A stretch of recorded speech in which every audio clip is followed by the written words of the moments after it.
Beleza, Anselmo. Antes de eu começar meu comentário, Anselmo, eu preciso Sim. que você esclareça alguma coisa para mim. Eu preciso saber se vocês me chamaram hoje para comentar aqui segurança pública ou foi para comentar alguma obra fantasiosa de cinema, tipo um Prison Break, um Sonho de Liberdade, alguma coisa nesse sentido. Não, eu Mas deixo vamos com lá, vamos você. dar a contextualização. Vamos dar a contextualização aqui, Anselmo. Para a gente iniciar esse bate-papo, a gente tem que ver o que significa um presídio de segurança máxima, né? Os presídios de segurança máxima, eles foram construídos para basicamente abrigar os sujeitos de alta periculosidade, né? Os criminosos contumazes, chefes de quadrilha, alguns aí que praticaram crimes muito violentos, os presídios foram construídos para abrigar esse tipo de criminoso. Normalmente eles são construídos em áreas afastadas dessas áreas urbanas, justamente para dificultar e inibir o acesso de estranhos, né? A estrutura física desses presídios ela é muito mais forte do que a estrutura normalmente composta, né? São vigas mais grossas, material metálico de alta resistência e daí por diante. Além dessa estrutura física ser melhor, né, a gente vai ter ainda o material humano mais armado e maior, o que significa uma equação, na verdade, de mais guardas por turno e menos presos no geral. Para a gente ter uma noção aí, num presídio federal de segurança máxima, fala-se entre 20 e 25 guardas por turno para cuidar de 35 até 50 presos. Para você ter uma ideia, a realidade do Rio de Janeiro é quase a metade de guardas disso para cuidar do dobro de presos, para a gente ter uma noção. E os presídios federais de segurança máxima, eles são ocupados desde a muralha até o miolo do presídio, ou seja, todos os postos de trabalho ali são preenchidos. Não fica um posto vazio.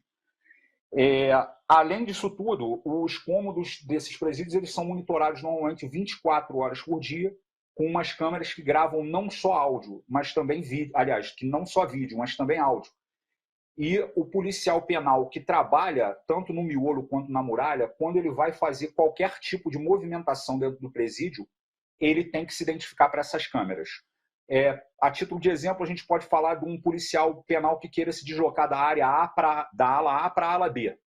Ele vai ter que se identificar para a câmera, aguardar uma autorização externa e vai ter uma liberação de um outro agente penal que libera ele por acesso remoto, ou seja, essa central não fica nem dentro do presídio justamente para trazer mais segurança.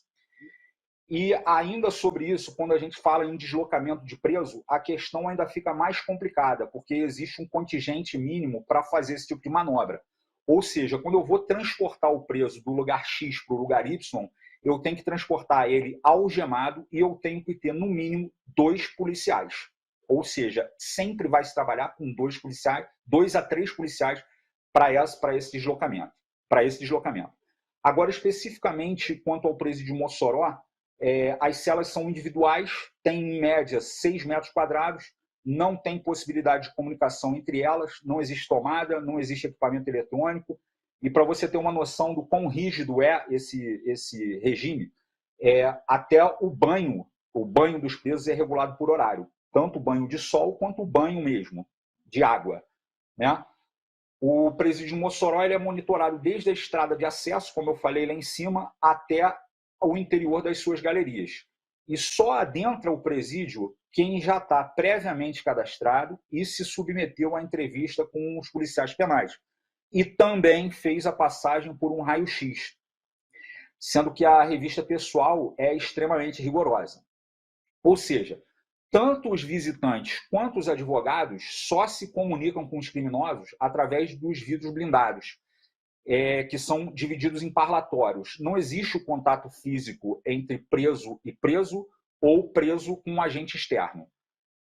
Agora, uma questão que me chamou a atenção, foi uma coincidência interessantíssima que não está sendo levantada pelo consórcio, mas que eu acho que cabe a gente trazer aqui para discutir.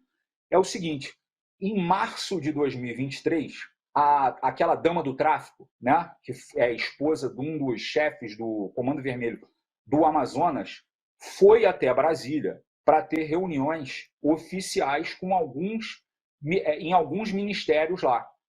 E as bandeiras que ela levantou foram justamente as bandeiras do rigor das revistas e do conforto dos presos.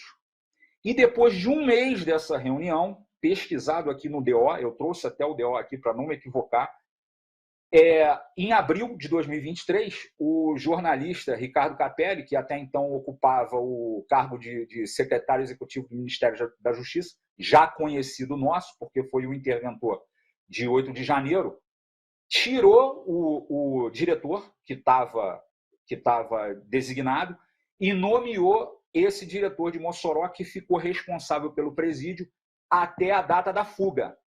Tá? Pois bem, quase 2 dias depois da fuga, o atual ministro da Segurança Pública ele tomou algumas medidas administrativas. Enfim, o que eu trago de pergunta aqui é: qual foi a efetividade que essas medidas administrativas trouxeram para recapturar os presos?